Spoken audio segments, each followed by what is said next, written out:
No. Tony Romo. Tony. Definitely not. Tony. What's the guy with the big head's name?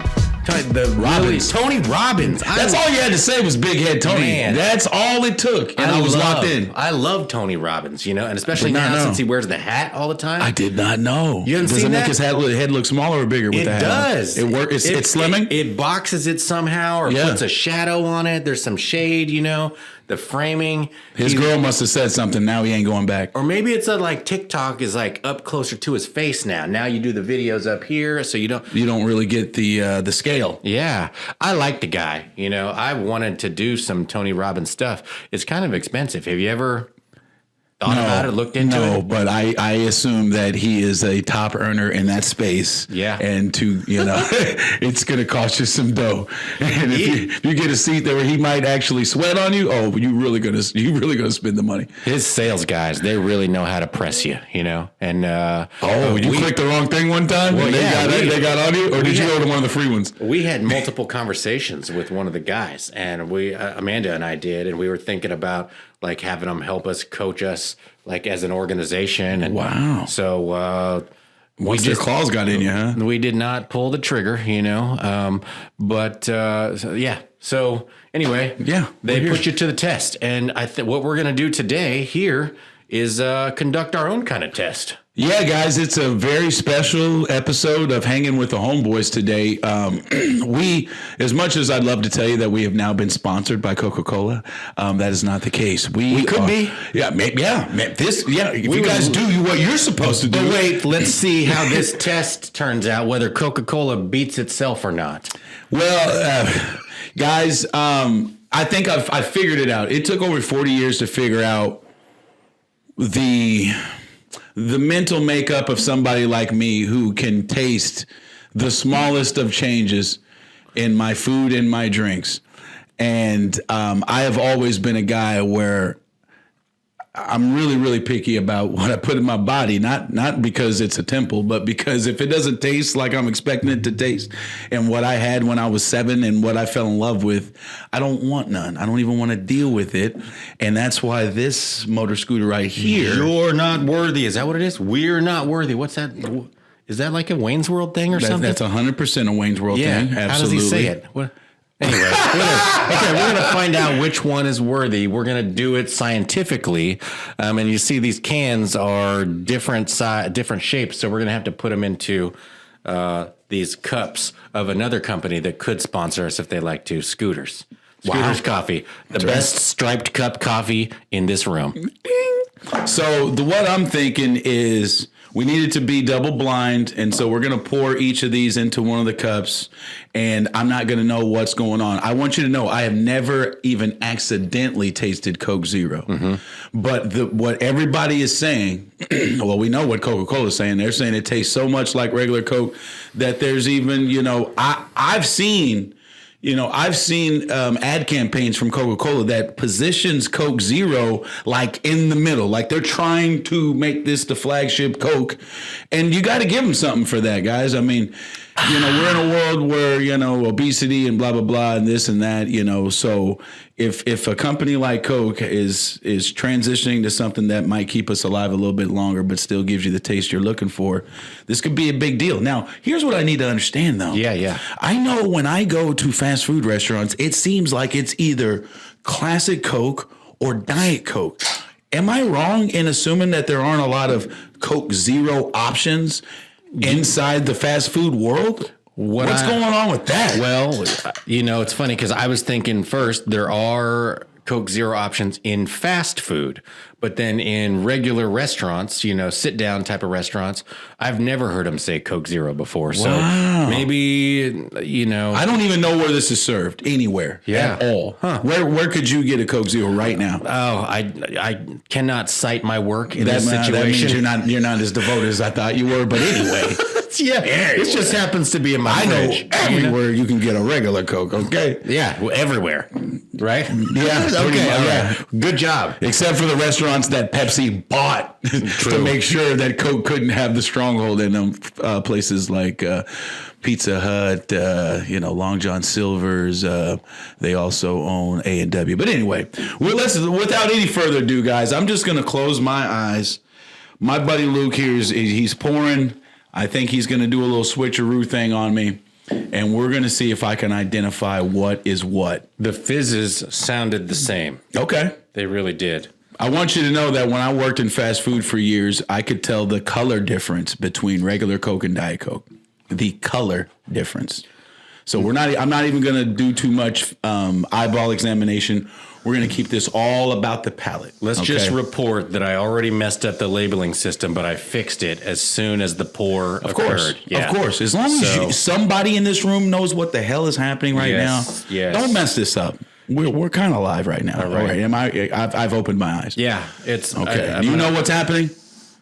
Do we have to move these? Some? I don't care where those are. They don't matter no more. It's all about the cups. As long as you know which is which. I know exactly what's happening now. Okay. Yeah. Without any further ado, tell us which is which. Is that right? Oh, yeah, that's got to be Coke Zero. Damn right. Is it? That's got to be Coke Zero. What do you think, bro? That's got to be. But here's the thing. If, in fact, that's Coke Zero, it ain't that bad. Should we have cleansed his palate with some wine or something? Oh, shit. I might have been wrong. I was wrong. Oh, my God. This is 100% Coke Zero. Hold up. Yes. What do you detect if that is in fact is Coke Zero? Definitely what Coke is it Zero. that you detect there? Through the eyes of a realtor. And it's also not bad. It's also not bad, man. I can just tell that the sweetener is different. I don't know. I can just tell. But it's not. There's no aftertaste like I used to get with Diet Coke. See, I have a really, I'll never forget when I was a sixth grader and, we didn't know anything about nutrition and I would be in the sun all day playing basketball and I'd go across the street to the local grocery store and I would buy myself, a Pepsi or whatever. I was into Pepsi back then. And one day when they changed the logos on the Pepsis, they looked a little bit different. I realized about halfway through chugging it that something wasn't quite right. And I looked like, oh, crap, it's a diet. Mm-hmm. And from then on, don't even think about it. I mean, I couldn't gain weight back then if I wanted to, so I wasn't going to even think about Diet Cokes. But long story short, am I wrong or am I right? That's what the world needs to know. I'm saying that the last thing I took a drink of was Coke Zero. What's the verdict? You, sir, have a quite developed palate. Okay. You have a strong frame of reference. Okay. And I did find something interesting about your reaction, though. When he first drank the other one, I'll just tell you. Yeah, you're correct. Wow. The second one that you had was Coke Zero. The first one you had was regular Coke. And when you had the first one, didn't he say that's Coke Zero? Yeah, I thought it was. Yeah. Wait till you see his facial reaction, too. Oh, really? So something was awry when you had that first drink. But what about now? I don't know. You can get down with this. Smell and taste are so closely related, but I almost feel like I can smell something different as it's entering my mouth. That I can taste and smell this very, very slight. Now you're a super nose. Yeah, well, I mean, honestly, I do feel like a different experience when I drink Coca-Cola just by itself. But it could be mental too, though. Like I feel like it's really alive when I'm drinking it. Like I almost see the color as I'm drinking it, and it is. There's a lot of aroma, and I'm a little leery when I'm drinking Coke Zero all the time because why? How can it be zero? Yeah, how in the hell could it taste that good? And then it's not even have nothing. It's not even the sweetener that you might.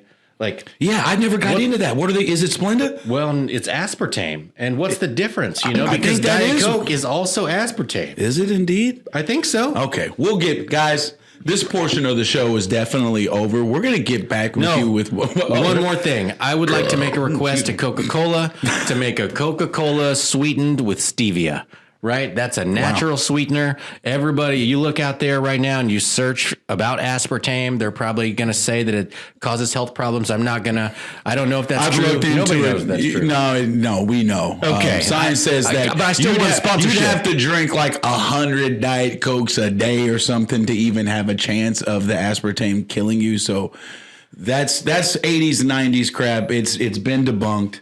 But for whatever reason, they weren't satisfied with Diet Coke being the cola that took them into the future. Why would came out they with Coke ever Zero. make it taste different? I guess they must have made a Diet Coke, and then they're like, all right, well, people like it. We have to keep it. We can't change it. And then they're like, well, we figured out how to make one that tastes exactly like Coca-Cola, almost. Yeah. Let's just make that too. And now we have both. And my assistant told me yesterday that Coke Zero tastes exactly to him like Coca-Cola, and he is a Diet Coke guy. And he really likes Coke The Zero. next time we do this test, I'm going to have ice in both containers, and I'm going to use a straw and see if that changes anything. Because for me, I will say this. The refrigerator that we have here is a wine refrigerator, okay? And it's designed to keep the wine chilled, but not as cold as the refrigerator that I have at home. And so I will tell you that my enjoyment of a Coca-Cola is very temperature based. So the warmer it is, the less of a good time I'm going to have. The flatter the drink becomes, that's a truth. The colder it's served, the more of the bubbles you're going to feel, and the more spicy it's going to be, if you will. So that would be the only thing that I would say I would do different next time. But long story short, if it's Coke Zero or nothing, put a Coke Zero in my hand. I think I'll go for it. Wow. Okay. Yeah, that's a big pretty deal good for me. endorsement. Yeah. Nothing or Coke Zero. You won. Yeah, you beat thirst. Yeah. All right. Well, let's go back to home now. Let's go back to center, and let's hit our segments that we always do. We like to tell you about the home field advantage for the buyers, the sellers, and the agents.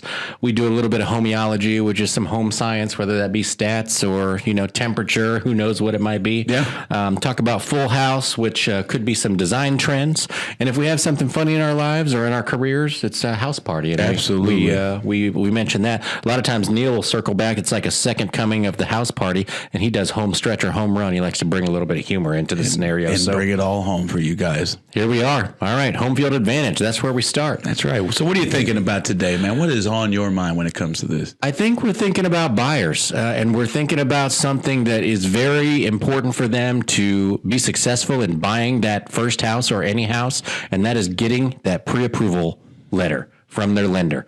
And it has to be the first step, don't you think? Oh, 100%. I mean, especially because psychology says that most people, when it comes to shopping, price is their number one consideration. So if you don't even know what price range you can afford or what the implications of a particular price range might be, what are we really doing? Unless your funds are completely unlimited and you could be swayed into buying any house, no, you need to start there, 100%. So, when we say first step, that's because we often have to tell people that it's the first step. When we're contacted by a buyer, it's very often that they are thinking about the home only. That they want to see this house, and they think that they can afford that house based on what they've seen on some of the websites. They calculate the payments, which conveniently leave out very important costs for the house, which are usually property taxes and insurance, which could make up 30-40% of the payments. Oh, not to mention they assume that you're the most prime borrower on earth and you have low debt to income and high credit score. So the rates that they show you on there might not even be indicative of what you're going to qualify for. So what Chris was outlining is that understanding what your price range is as a buyer before you even step into the first house is very important. And the way that I always try to drill that home with buyers, is you want to make sure that you fall in love with the right house. You want to make sure that you don't fall in love with the wrong house, with the wrong price range, with a price range that's above yours. Because can you imagine going out shoe shopping and thinking, I'm going to get these Jordans. I'm trying on all these Jordans. And then after you find the pair that you like, the color that you like, the size, you squeak them around on the floor, then it's time to leave and you're going back and getting something else. Yeah, because they cost how much? Yeah. I could have bought 3 pairs of Nikes for... I thought I could have afforded that. Yeah. Because somebody told you that. A website told you that. And what happens now is you take those 3 pairs of Nikes home or just 1 pair of Nikes, regular ones, great shoes, really good shoes, a lot better than a lot of other people's shoes. But you are not as happy with them as you could have been if those were the only shoes that you ever tried on. You're thinking about the Jordans. You're thinking about how these are not the Jordans. You're thinking about how this house that you bought is not the house that you fell in love with. And that's one of the main things that we want to manage when we're coaching a buyer to happiness with that first home. There's plenty of others too, plenty of other aspects of needing that pre-approval letter.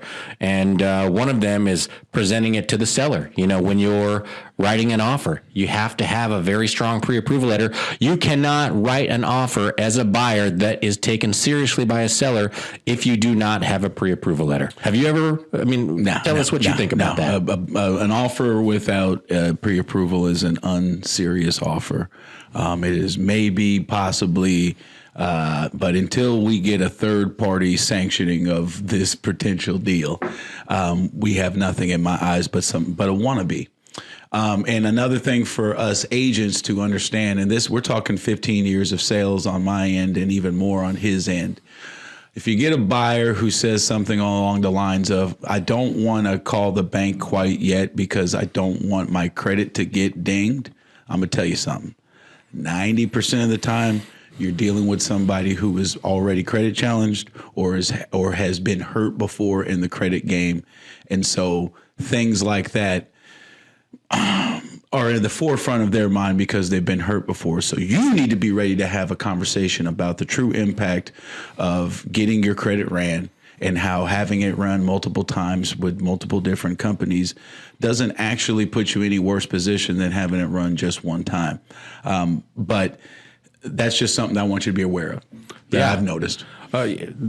Buyers will have a lot of apprehension with the buying process, and they've just met you. You know, you're the realtor, and should they take your advice because the internet told them they're ready to go? You know, so as an agent, you have to be prepared you have to have those scripts or those things that you tell buyers in a way that lands with them, that convinces them to get the pre-approval letter. The main thing is that you get them to get the pre-approval letter, because otherwise you can go out shopping, you can go out having them ask you to make offers, again, that aren't taken seriously by sellers, which is rightly so. A seller should never sign a contract with a buyer that does not have a pre-approval letter from a bank. Okay. So as an agent, you know, and then after this agent piece of pre-approval letter, Chris has a story for us about another aspect of home field advantage for a seller.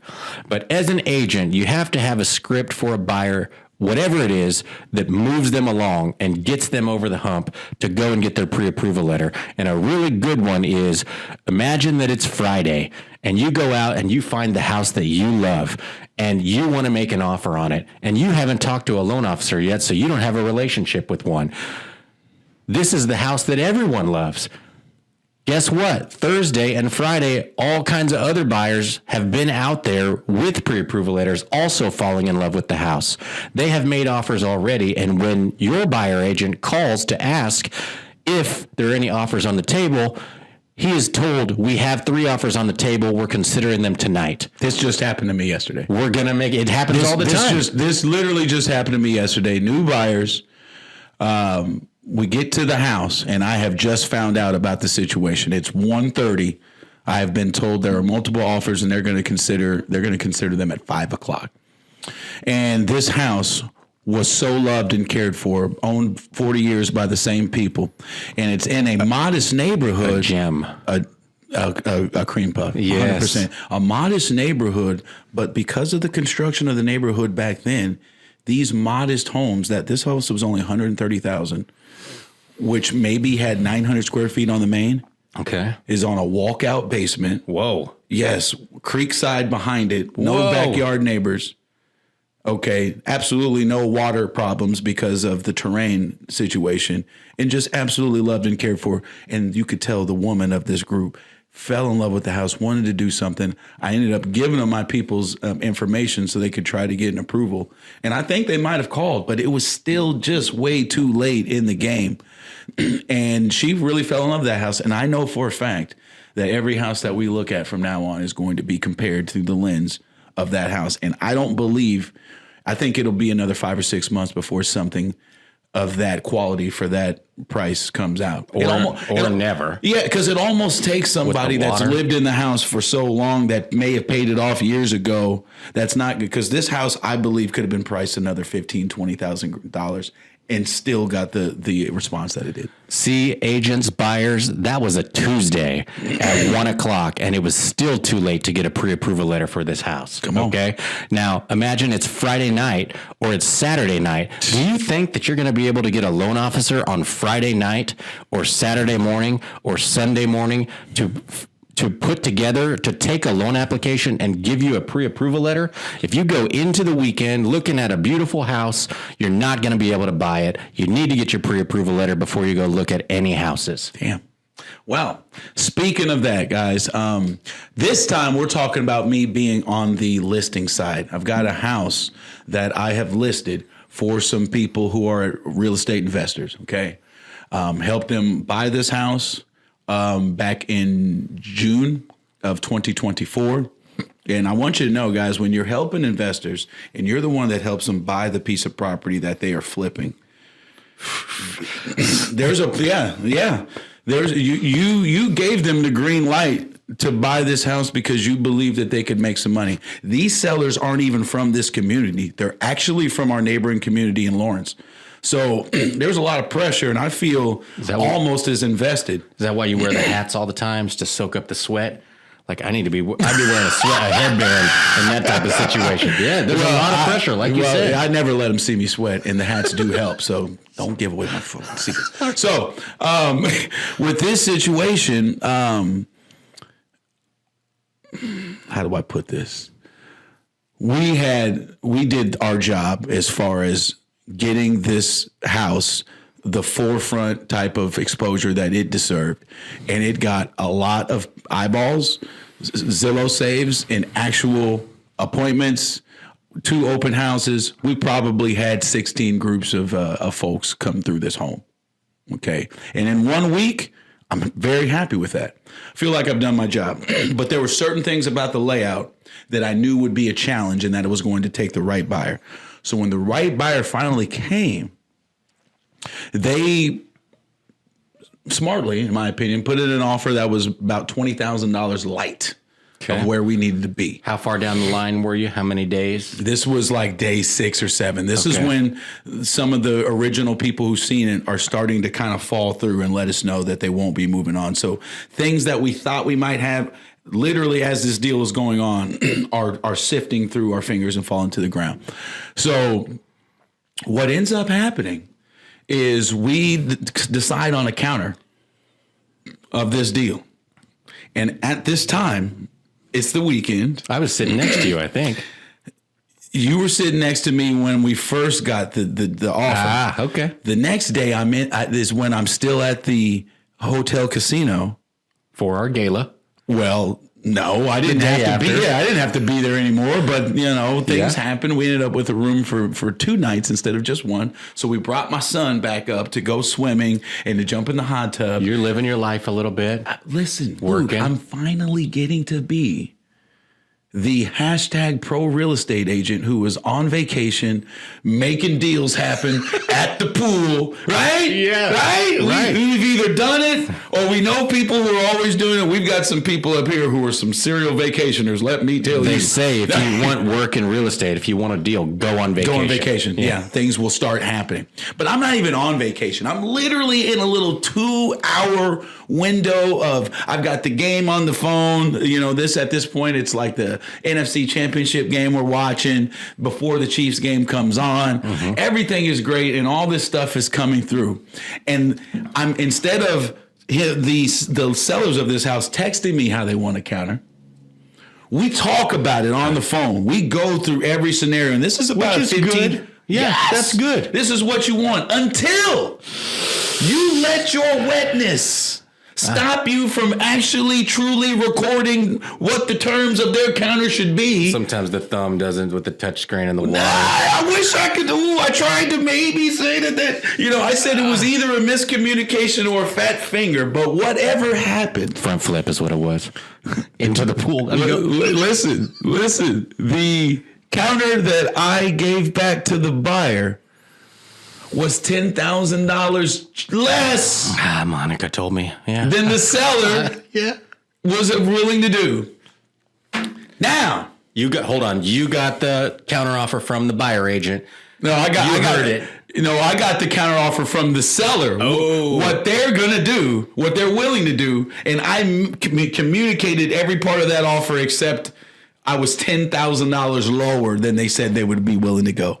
Now, the agent on the other side is a hardcore Chiefs fan, which means this person has either gone to the Super Bowl before and always goes to the city where the Super Bowl is held in. Mm-hmm. Okay. And so I knew that there would be some drinking going on and it would be all about the Chiefs, and I probably wasn't going to hear from this guy until the next day. Mm-hmm. But I had done my job. That's par for the course. Back to throwing the football in the hotel casino at the pool with my son. Man. Everything's great. Wholesome. Yeah. So we get home, we watch the Chiefs do it again, and we go to sleep. And I wake up the next morning and I get a text that says, "The buyers accept your counter." And I am feeling great. Sold. Get some frosted flakes Let's out. go. Yeah. Yes. Tony, where you at? Man. Tiger. Tony the Tiger. Oh, listen, man. Not Tony Robbins. So he had sent me the counter with the new terms. I hurry up and email those new terms to the seller. And I text him, "Wake up, we did it." And then I get a text message as I'm getting in the shower. Wait a second. What did you tell them we would do? It wasn't like, did what? Man, it was like, what did you tell them? And at that moment, it came back. I realized, CSI and that's, style. I didn't even know until I had already sent it over. Wow. That I had been $10,000 light, and I had verbally committed to an offer that my sellers were never going to take. Was it like 87,000 or something versus 97,000? You were just Travis Kelce confused or something, or what made the numbers just jive for you in the moment or switch? It went well.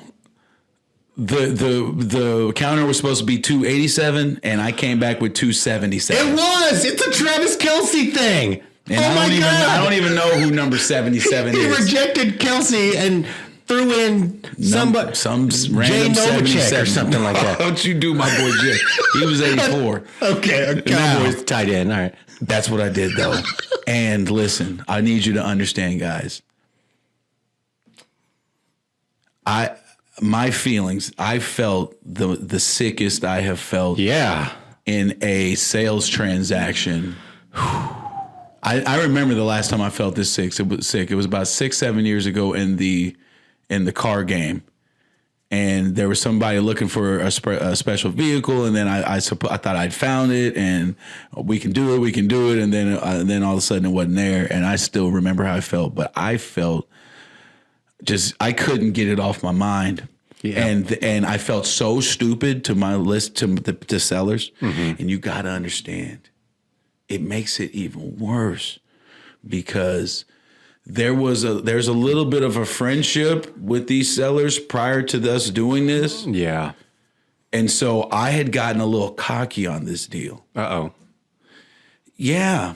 And the reason why is because when I sold the sellers the house to flip, I told them there was a specific layout change that they needed to make, and he agreed. Mm-hmm. And then he got his general contractor in there, and the general contractor talked him out of that. And so when we're coming with the price, he wants me to tell him that I'm confident in the price, but I'm not going to lie to him to get his approval. And I tell him, I think we're high, but we'll start at that and see if we can get somebody who sees the value. But we're going to get the same complaints over and over about this house. And it has nothing to do with how well done the flip The flip is well done, but it's a serious layout issue that coincides with the pricing of the house, and that's as far as I'll go into it right now. But that's a real thing because you took the risk to get them to buy it based on the idea that they would change it, and then they didn't change it, and now they expect the same results. Yes, because some other guy got in there and told them don't do that. And you got to understand that. He's asked me to get behind this price 6 or 7 different times in different ways. And every single time I show a sign of, of relenting or non-relentance. And, you can tell it has annoyed him. But I've stuck to my guns. Look, man, I needed you to do it a certain way. You wouldn't. If you could show me another house with this layout that sold for this, I'll shut the hell up and I'll tell you that we got a winner here. But I wasn't sure about that. So that cockiness that I had showed in the beginning, sticking my chest out, talking about what this will or won't do, it did not help me in this moment in which I made a mistake that truly could be a serious mistake, because it's a vibe set. It's not like I had them sign something and then find out later that this contract is binding and they've signed a price they didn't want. We're not talking about that. But what we are talking about is getting them to a high point of, oh my God, we did it. The buyers are at a high point. Oh my God, hell yeah, I'll take that counter. The other agents on a high point. Oh yeah, I'm about to get on the road to getting paid. And because of my miscommunication, I have to manage all 3 of those vibes and get them to not take the punch so hard that they decide they don't want to play anymore. I was prepared to be fired. And in my apology to the sellers, I told them straight up, hey, if I can't pull this together and you guys want to end up going another direction, I completely understand. Now, at this point, I also felt like 90% of the people who were going to look at that, I was already looked at it, but still, that was the truth. I was ready to lose it. I want you to come back and give us the end, where that story is at right now. This is Wednesday. I want to take a cheap shot, or I want to add in an agent piece right there. Tell me, baby. I just wrote this down yesterday in terms of lessons for agents, and that is that talking on the phone is great. Making deals on the phone is great. The communication is very rich, but you have to have a practice that when you're done with the conversation, that you confirm that both sides heard the same thing. And you have to send it in writing and tell them that you're going to send it in writing and ask them, is that correct? I do that with the seller. When we put together a counter and I say, all right, I'm going to send you this counter offer and you need to text me back, yes, before I send that over to the other side. And then you send it over in writing to that other agent, and so it confirms what the conversation is, just in case there's any discrepancy, so you can avoid this. And at this moment, it's a little cheap to add it in there. And it's the truth, because there's a reason I never made this mistake, is because we have tools in our arsenal, one of them being called a seller's estimate of closing costs. Okay. So we have them sign a sheet that shows this is how things could go if we get what we want optimally, and this is where you'll end up bottom line wise. And we have another one right next to that, already in advance for whatever offer we get. So I can stick those terms in. You can contrast them with our best case scenario, and you can see exactly what you're going to be signing before you sign it. And because I skipped that, so I could throw more footballs, which is noble, and not have to, do too much washing off of the hands. It's something. It's a mistake I won't be making for a very, very long time. But let's get to how we wrap it. He will remember this forever and not make that mistake, and hopefully you guys can remember that forever too. Well, here's how it ended up. It didn't help that I'm dealing with Chiefsaholic.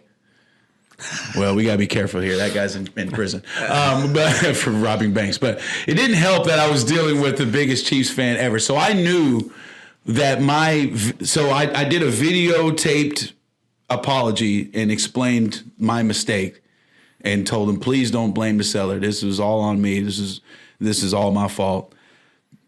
Let's see if we can put this thing together. You still got to leave with a little bit of optimism, even when you're delivering. Oh, yeah. You can still pull it together. And, I knew it was going to be afternoon before. And of course, the sellers are hitting me every hour. Have they responded yet? Have they responded? I even sent them the video of the response so they could make sure that they were okay with that. Well, you need to add this too. You okay? Yeah. Yeah. But they knew. And it wasn't until about 2:00 I get a text message from the listing agent. From the buyer agent. Mm-hmm. Yeah, sure thing, man. No problem. I'll have them sign it, and it'll be in your inbox in about a half hour. But only because you did all the things and made all the communication that you had to smooth it out. If you did not, it would not be that simple. Rest on that. Know that is why it turned out the way it did. Listen, yesterday went from one of the worst days I've had in a long time to one of the best. Yeah. All in a matter of about 7 hours. From waking up to you got your deal, which he had sent me at like 1 a.m, when he finally was tired of celebrating the Chiefs win, to 1 in the afternoon, I finally get something that, this is going to be all right. So we're under contract. Good. Congratulations. Earnest money has been paid. Inspections have been ordered. And I will live to work with these folks another day. There's another nugget there right at the end, and that is when there's a mistake made like that, everybody needs to know that it's somebody's fault. And if nobody takes the blame, then you got a problem that festers and burns more. But if somebody takes all of the blame and looks at every place where they can insert reason to what the problem was and explains it in a way that makes sense, people can come back to the middle and make the deal still. And you did that.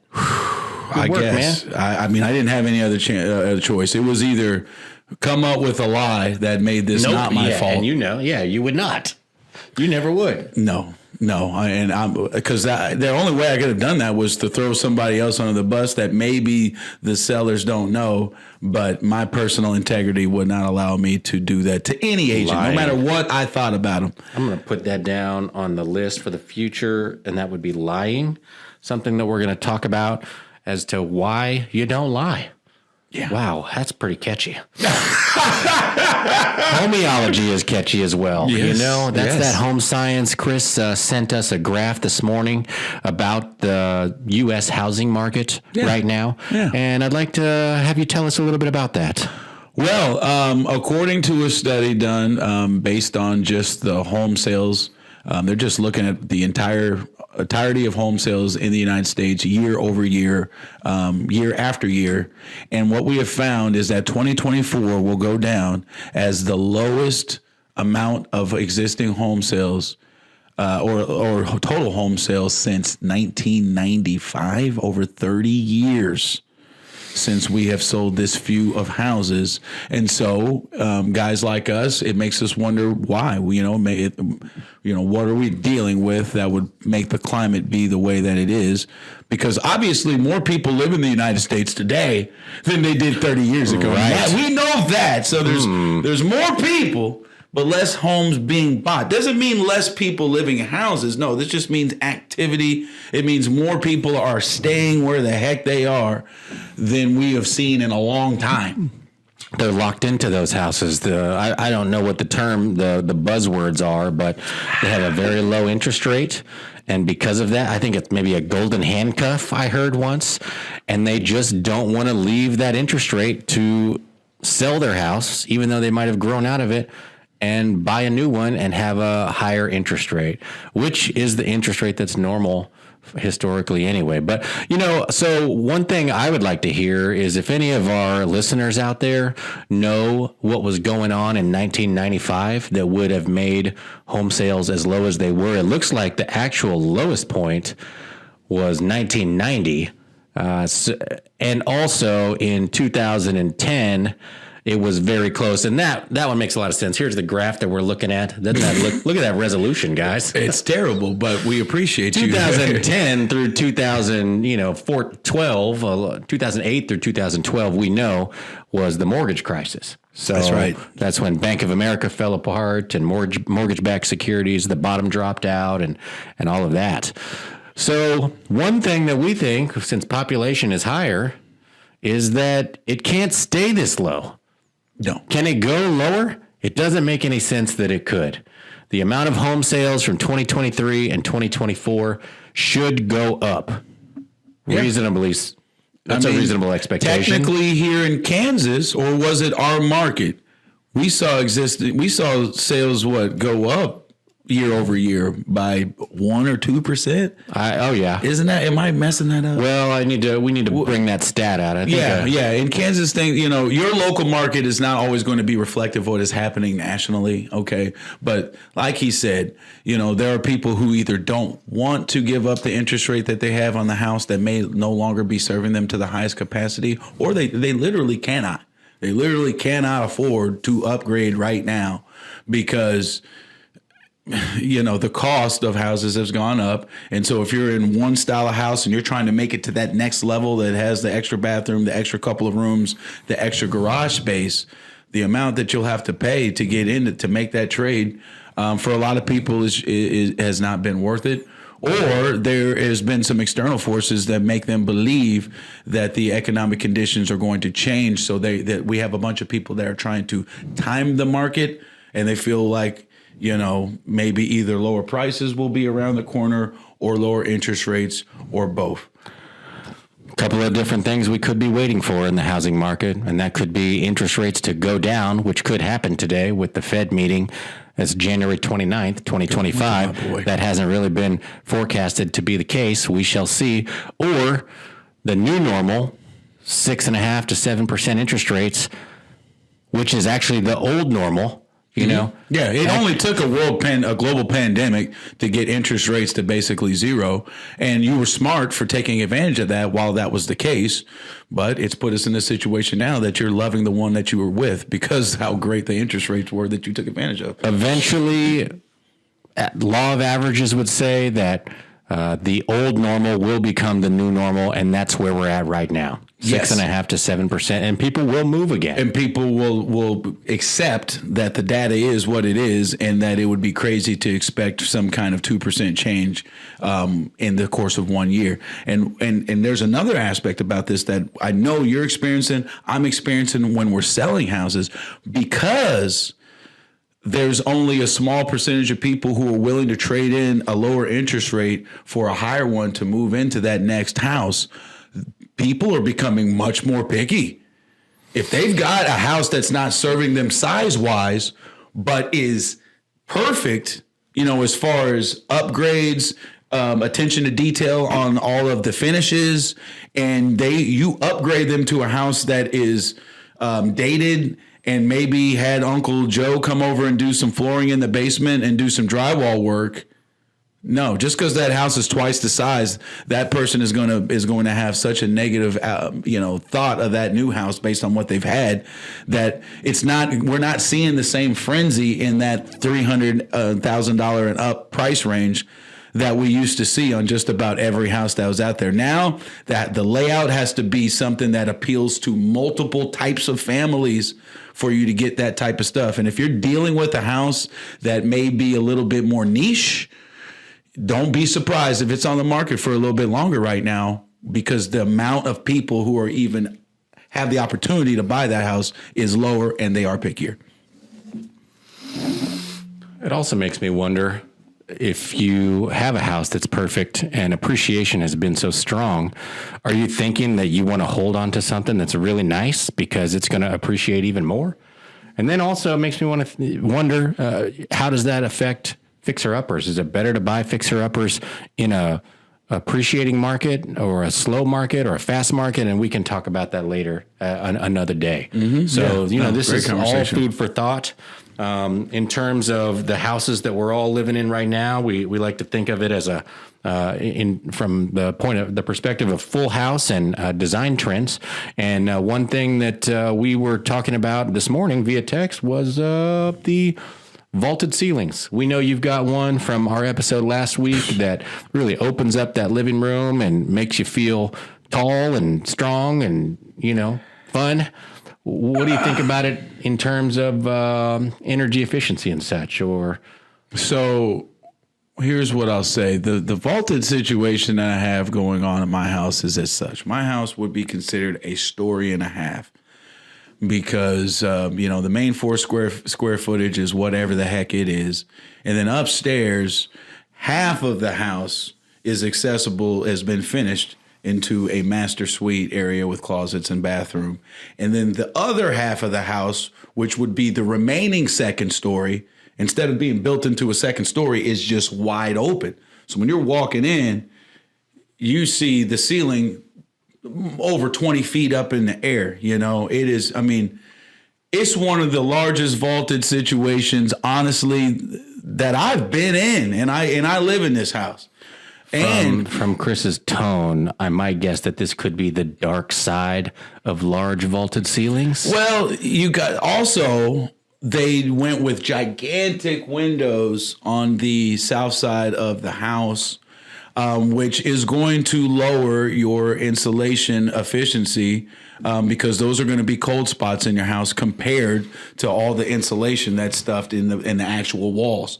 So you end up with, and then on the back side of my house, we have what used to be a back porch that was expertly finished to be now like a screen. It's not even screened. It's completely finished, but it has windows everywhere. It's a 4-season room, right? Yeah. Yes. It's conditioned it's drywalled. It's all that stuff, but it's got windows everywhere. Mm-hmm. So that means it's at a disadvantage when it comes to peak, insulation efficiency because you got all these holes in the wall, and the R value is lower. Glass can only hold back so much of that cold air. So I've got those things going against us. But truthfully, guys, what it comes down to is you are trying to heat or cool the entire cubic footage and volume of the airspace. So the amount of square footage in the house is only half the story. And I can tell you that in the summertime, that great room area that has the vaulted ceilings, it'll be a little warmer. And in the wintertime, it'll definitely be a lot colder because there's just more air to keep cool, even with the fan circulating around. You're moving the air with the fans. You're moving it. Yeah. But you're still having to, what it would take, you can just imagine, guys, if we had a mini split in here, it would take 5 minutes to get it to the temperature that we need. But if you all of a sudden this ceiling was twice as high, it would take twice as long and twice as much sustained energy to keep it at that same temperature that you're looking for. And here's what I'll say. If you're a first-time home buyer, this is your starter home, you're probably not even going to have houses that have this type of feature in them at all, okay? But if you're dealing with somebody who wants a showpiece type of home and it's their last house and they are on a fixed budget, as agents, we need to be prepared to let them know. Number one, we need to make sure that an HVAC person believes that the system that is in the house is even adequate enough to make it, to heat it up or cool it down, number one. But let them know that you can get a similar square footage house without this gigantic vaulted feature, and you're going to save 20 to 40% of HVAC costs, and that's just off the cuff.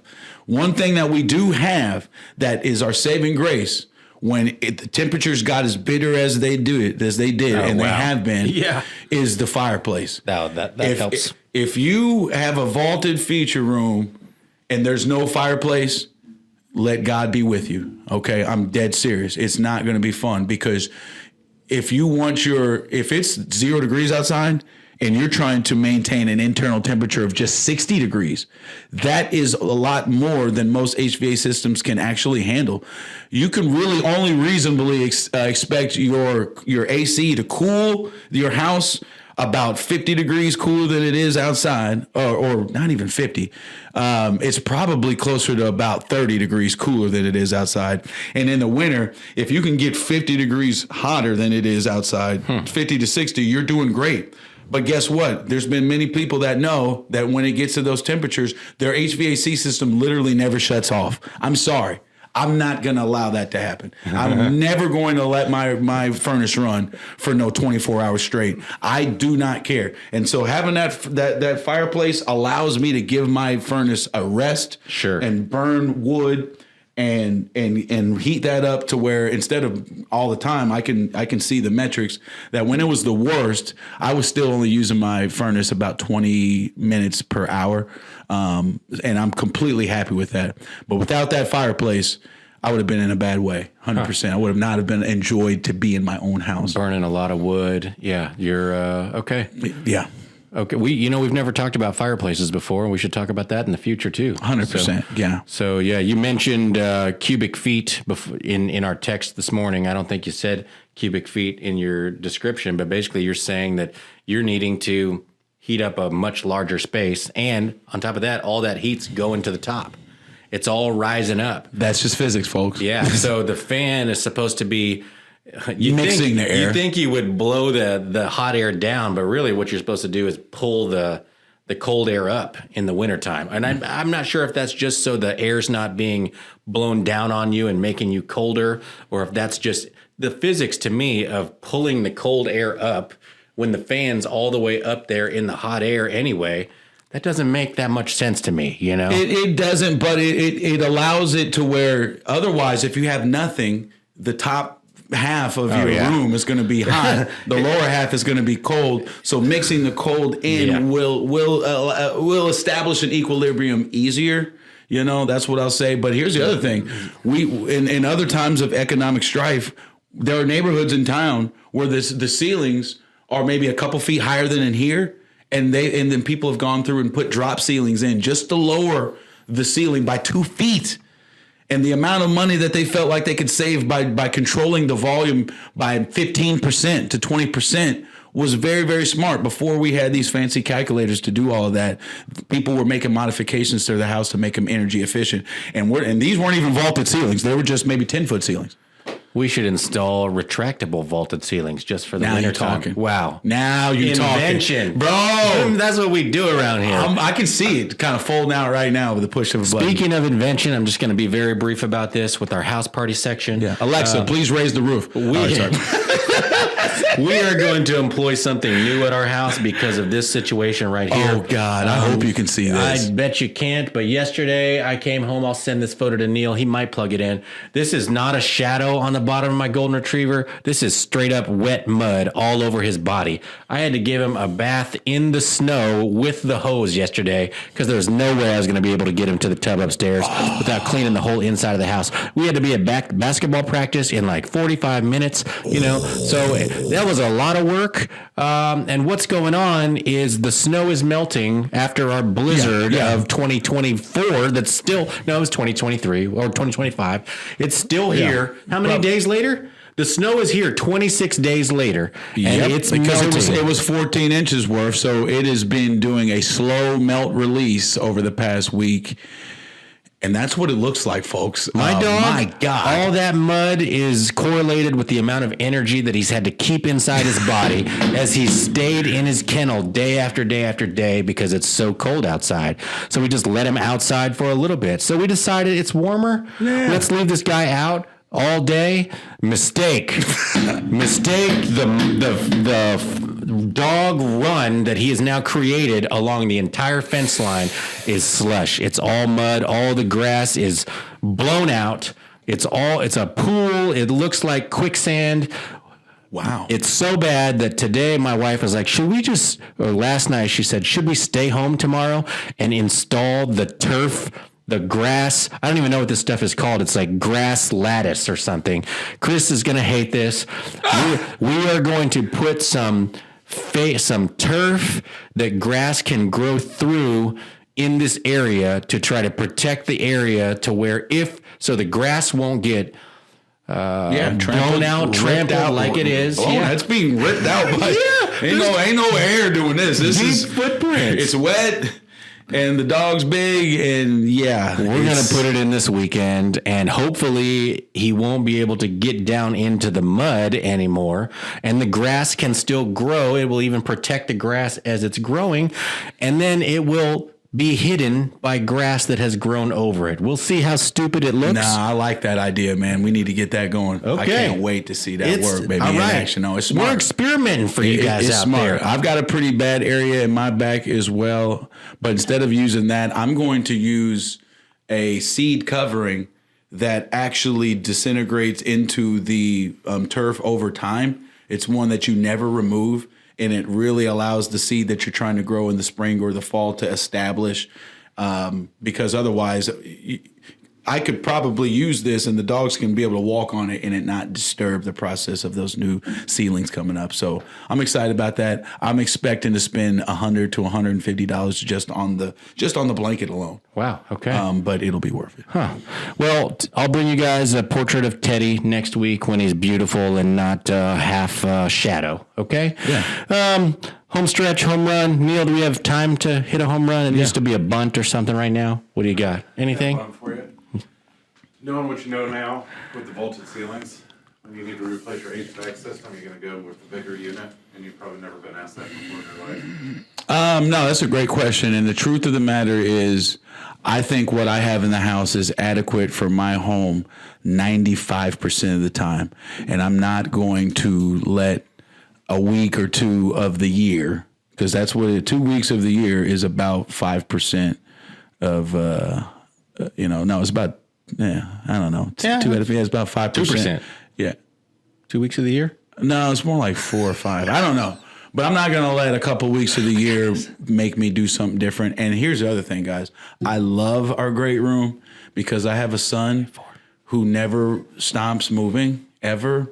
And we have probably thrown no shortage of, since he's been able to catch a football, we've probably thrown 5,000 passes. If this kid grows up and ends up getting a college scholarship to play football somewhere, it will 100% be because of these vaulted ceilings. Because we can train, and he loves. I mean, every single day he makes me throw. Dang, that would be so fun. It actually is. Because you know how we have that area where the kitchen and the dining room is, that's a couple feet, that's like a step higher. Oh, yeah. Well, what he does is he runs on that higher area, and the spot where I throw it to him, he has to jump, catch it, and then land on the lower area. Oh, wow. And we've done that no less than 5,000 times. Yeah. So I would never change the memories. He gets to fly. I would have loved as a kid throwing with. And then you got the stairs are exposed too. It's a super cool area. It's pretty cool. So no, I like my HVAC system, and that's why I'm babying it. That's why I don't want it to work so hard. I need this thing to last as long Good as call. it can. Good call. Okay. Yeah. Yeah. I've seen them go. If you're renting and you don't care how much the gas bill is going to be, see, people think that setting your HVAC to a certain temperature is about avoiding a bad bill. That's half of it. The other is the wear and tear on the actual product. If you don't own it, ride it till the wheels fall off, okay? Yeah. But we've seen what happens when it finally does break and how some landlords can be very, very slow to get something in there for you. And all people on Facebook saying, can I borrow a space heater? So just be careful running your stuff till the wheels fall off there. It's literally like driving a car and, as fast as you possibly can, all the way from California to New York. It's just, it needs to chill. Well, speaking of chilling, we appreciate you guys coming to chill and hang with the homeboys. We call the show Hangin' with the Homeboys. We want you to please like, share, subscribe, comment, and repost. That's right, because we believe some of the knowledge in these shows could actually save a life. Help us. If we snip it, it's gold. That's what the rabbi said. So let's go.